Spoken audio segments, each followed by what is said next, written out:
I was a Nintendo kid growing up. I owned the NES, the Super Nintendo, the Nintendo 64, and the GameCube. I usually picked up and played the latest Mario, Zelda, or Mega Man title that came to those consoles, but that doesn't mean I didn't check out what games were available on other consoles too.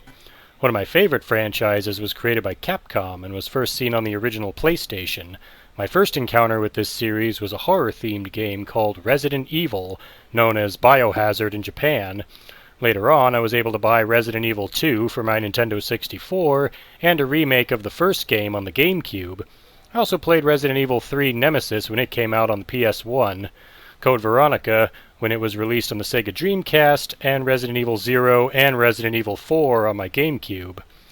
There's a lot of lore in Resident Evil, so I'll go over the stuff that's relevant to what I'm going to be playing. It started off with a series of unexplained murders occurring in the Arklay Mountains, overlooking Raccoon City, USA in the July of 1998. The Raccoon Police Department sends the Special Tactics and Rescue Service, or STARS for short, into the mountains to investigate. First was the STARS Bravo team, led by Enrico Marini, but when they lost contact with them, the STARS Alpha team, led by Albert Wesker, was sent in to search for the missing Bravo team.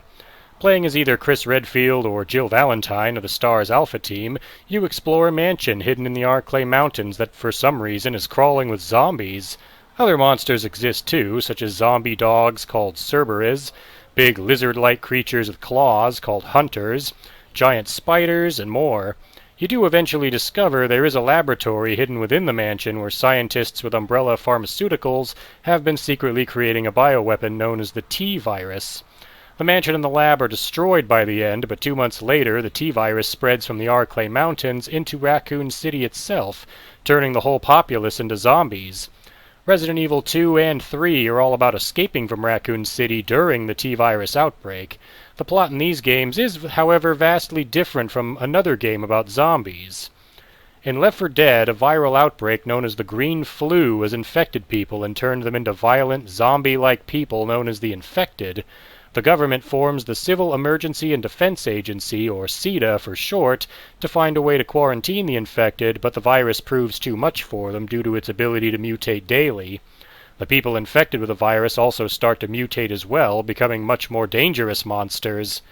You play as one of 4 survivors working together to fight their way through the infected hordes from one safe house to another in search of evacuation to safety.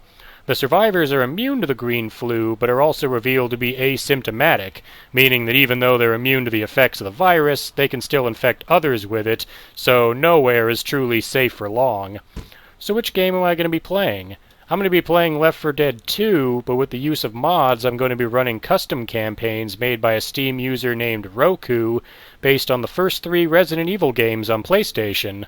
Along with new campaigns and maps based on Resident Evil, I've also modded the characters and the healing items to look like ones from Resident Evil, although I couldn't find any voice packs for the modded characters, so they'll all still talk like the characters they're supposed to be.